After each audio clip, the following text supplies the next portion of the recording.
Hello friends, this video is about class 7 English quiz अभ्यास 11 to 17 September. Okay 11 से 17 सितंबर का जो आज क्विज अभ्यास आया उसका है क्लास 7 इंग्लिश का।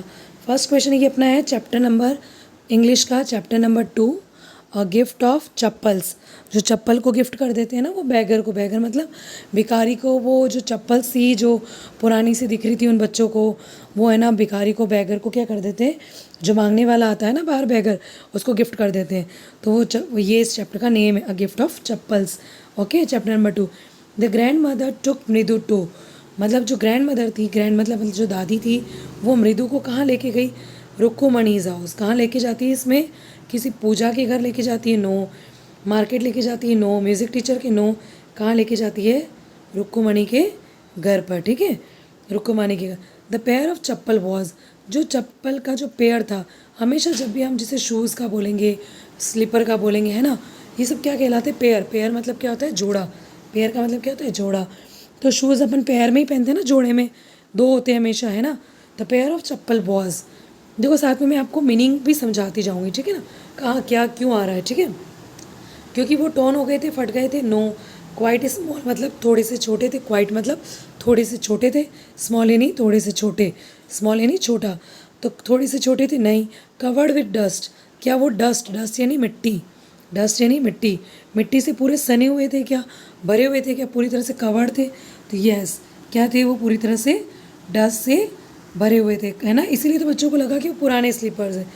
The secret was not shared as, ऐसा कौन सा सीक्रेट था, है ना। सीक्रेट मतलब अपन कोई बात को सीक्रेट रखते हैं ना, छुपा के, कि नहीं बतानी होती किसी को, दैट इज़ कॉल्ड सीक्रेट। तो वो वॉज नॉट शेयर्ड एज, क्यों उसको शेयर नहीं किया था, क्योंकि अगर पाती को पता चल जाता, अगर पाती एज पाती वुड लीव, पाती क्या हो जाती, घर छोड़ देती, लीव यानी छोड़ देना। If she knew there was a cat in the house, अगर पाती को ही पता चल जाता कि इस घर में कैट है, बिल्ली है, तो क्या होगा, वो यहाँ से चली जाएगी। इसलिए उसे क्या रखा था, ये सीक्रेट रखा था। क्या रखा था, सीक्रेट रखा था, छुपा के रखी थी ये बात। Ravi got milk for the kitten. देखो किटन का क्या मतलब होता है, किटन होता है कैट का बेबी। किसका बेबी होता है, केट का बच्चा। बिल्ली के बच्चे को हम क्या बोलते हैं इंग्लिश में, अपन हिंदी में तो क्या बोलते हैं, बिल्ली और बिल्ली का बच्चा, पर इंग्लिश में बिल्ली के बच्चे को बोलते हैं किटन। ओके, जैसे आउल का बेबी आउलेट, काऊ का बेबी काफ, वैसे केट का बेबी क्या होता है यहाँ, किटन, है ना। तो ये किटन है। तो वो रवि जो है मिल्क लाया था, मिल्क यानी दूध, दूध कहाँ से लाया था, किटन के लिए, केट के बेबी के लिए, किचन से। देखो डिफरेंस देखना स्पेलिंग में, ये KITTEN और ये है KITCHEN। तो ये किचन, किचन जो होती है ना अपने जहाँ पे अपन खाना बनाते हैं, किचन। तो कहाँ से लाया था, फ्रॉम, फ्रॉम द किचन। और किसके लिए आया था, किटन, किटन यानी केट के बेबी के लिए। समझ में आया आपको आंसर, कहाँ से लाया था, किचन से, और किसके लिए लाया था, किटन, केट के बेबी के लिए। नेक्स्ट क्वेश्चन है, Ravi spoke high of MP Punai. MP Punai के बारे में, है ना, बहुत ज़्यादा हाई बोलना, किसी के बारे में स्पोक हाई मतलब बहुत ज़्यादा डिंगे मारना, है ना, बहुत बड़ी बड़ी बातें करना। वो क्यों कर रहा था, क्यों कर रहा था वो, टू इम्प्रेस मृदु, मृदु को वो क्या करना चाहता था, इम्प्रेस करना था, चाहता था, है ना, उसको अट्रैक्ट करना चाहता था कि वो मेरे को तो इतना नॉलेज ही हूँ, इस तरह से मैं इसके बारे में इतना शो ऑफ नहीं करना चाहता था अपने नॉलेज का। शो ऑफ का मतलब दिखावा होता है, ये नहीं करना चाहता था, मतलब उसको ऊपर एक इम्प्रेशन डालना, अपना एक प्रभाव डालने के लिए मृदु के ऊपर, ठीक है ना। इसलिए वो क्या करना चाहता था, इसलिए वो क्या कर रहा था, बड़ी बड़ी बातें कर रहा था MP पुनाई को, ठीक है। Mahendran looked up alarmed, what is the meaning of the word alarmed, क्या बोला है, महेंद्रन। अभी महेंद्रन कौन है, ये महेंद्रन जो है ना, ये जो केट का बेबी था ना, किटन, उसका नाम रखा है इन्होंने, किसका रखा है, केट के बेबी का नाम क्या रखा है, महेंद्रन। तो इस चैप्टर में महेंद्रन कौन है, केट का baby. Looked up, looked up मतलब इसने ऊपर देखा, और अलार्म्ड एकदम अलार्म्ड हो गया। अलार्म जैसे अचानक बजता है ना, तो अलार्म का यहाँ पे क्या मतलब है, तो महेंद्र ने, इन केट के बेबी ने ऊपर देखा, किटन ने, और एकदम से वो डर गया। तो अलार्म्ड का क्या मतलब होता है, डर जाना। तो चीयरिंग तो नहीं होगा, रीअश्योर्ड मतलब वापस, अब किसी चीज़ के लिए आप उसको वापस से संतुष्टि देते हो, अश्योर करते हो, रिलैक्स करते हो, मतलब कि यार ठीक है सब ठीक हो जाएगा, या चीयर करते हो, है ना, तो ये भी नहीं होगा। तो क्या था, फ्राइटन्ड, क्या हो गया, वो डर गया। फ्राइटन्ड का मतलब क्या होता है, डर जाना, क्या होता है, डर जाना। तो जैसे केट के बेबी ने ऊपर देखा, वो रवि की आवाज़ से क्या हो गई, वो किटन डर गई, क्या हो गई, डर गई, frightened. Why did Rukkumani ask Ravi to send the beggar away.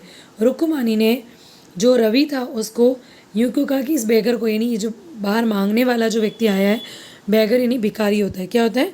जो मांगने के लिए आते हैं, बैगिंग करते हैं, मतलब भीख मांगना, है ना। अपन रिक्वेस्ट करना को भी बैग कहते हैं। अपन लिखते हैं ना एप्लीकेशन में, I beg to say that, तो वहाँ बैग जो होता है वो BEG बैग ही होता है, BAG बैग बस्ता होता है ना। तो ये जो BEG बैग होता है ना, इसका मतलब होता है रिक्वेस्ट करना। तो अपने घर के बाहर जो बैगर आता है वो, उसको हम क्या बोलते हैं? वो भी हमसे रिक्वेस्ट करता है ना, तो उसको हम क्या बोलते हैं? भिखारी। एक्चुअली वर्ड अच्छा नहीं है, पर बेगर का मतलब वही होता है। तो क्यों भगाने का कहा? She was fed up with him, उससे वो परेशान हो गई थी, फैडअप हो गई थी। फैडअप मतलब परेशान होना। There was nothing left in the kitchen for him, क्योंकि किचन में भी कुछ भी नहीं बचा था। ये बात भी सही है, ये बात भी सही है। She did not want him to come again, वो नहीं चाहती थी कि वो बेगर वापस आए। ये बात भी सही है। यानी तीनों बातें सही है ना। ये तीनों चीज़ उसके मन में थी कि वो परेशान हो गई थी उसकी आवाज़ से, उस किचन में भी कुछ भी नहीं था, और वो ये भी नहीं चाहती थी कि वो बेगर वापस आए। तीनों बातें सही है। नहीं, अपना क्या हो जाएगा? All of the above. Above मतलब जो ऊपर जो सारे लिखे हैं वो सभी क्या है? सही हैं। क्या है? सही हैं। तो आंसर होगा ऑल ऑफ द अबाव। समझ में आया? नेक्स्ट क्वेश्चन है, a sharp V shaped line between Rukkumani's eyebrows suggested. जब उसके बेगर के ऊपर गुस्सा आ रहा था ना, तो एक तो अपना गुस्सा आता है ना, तो देखो अपनी ऐसे आईज होती है, ठीक है। तो जब अपने को गुस्सा आता है तो यहाँ सल पड़ जाते हैं ना, तो यहाँ जो हमारी आईब्रो ऐसे हो जाती है, पास आ जाती है ना। ये अपनी आईज है जैसे, ठीक है, ये आईज है अपनी, माना की, है ना। तो ये हमारी जो गुस्सा हुआ तो क्या हुआ, यहाँ एक अलग से रिंकल्स हो जाते हैं और ये आईब्रो हमारी पास आ जाती है। तो यहाँ क्या बन जाता है? वी का शेप। किसका बन जाता है? वी का शेप। इसके लिए पूछा है कि a sharp V shaped line between Rukkumani's eyebrow, उसकी लाइन मतलब आईब्रो के बीच में जो वी शेप बन गया। कभी आप ऐसे एकदम से आंखों को यूँ गुस्से में लग करके देखना, यहाँ जब सल आ जाए ना आपके यहाँ फोरहेड में, तो देखना आपकी ये आईब्रो ऐसे पास हो जाती है, लगता है जैसे कि वी शेप बन गया हो, ठीक है ना। तो इसका मतलब क्या पता चल रहा है? कि गुस्सा हो गई थी वो। क्या पता चल रहा है इससे? क्या सजेस्ट कर रहा है ये? कि वो गुस्सा थी। गुस्से को हैप्पी बोलते? नो। एंग्री बोलते? यस। तो शी वॉज एंग्री। क्या इसका आंसर है? She was angry. समझ में आपको मैं क्या बताना चाह रही हूँ? She was angry. एंग्री मतलब गुस्सा थी, ठीक है ना। समझ में आ गया आपको? लर्न नहीं करना पड़ेगा ना पूरा चैप्टर। आई होप आपको समझ में आ गया पूरा। ये देखो, एक बार आप पूरा रिव्यू देख लो। ये पूरा आपको मैं रिव्यू दिखा देती हूँ। अगर आपको ये वीडियो आपको पसंद आया है तो please do like share and subscribe my channel और share with your friends. Okay, आपको जब भी इसमें जो भी मैं आपको दे रही हूँ, मैं देखो सभी वीडियोस तो नहीं बना पाती हूँ और ऑल टाइम भी नहीं बना पाती हूँ एक्चुअली, पर जो मैं बना दूँगी आपको आई होप वो समझ में आ जाएगा और वो लर्न हो जाएगा। Okay, thank you.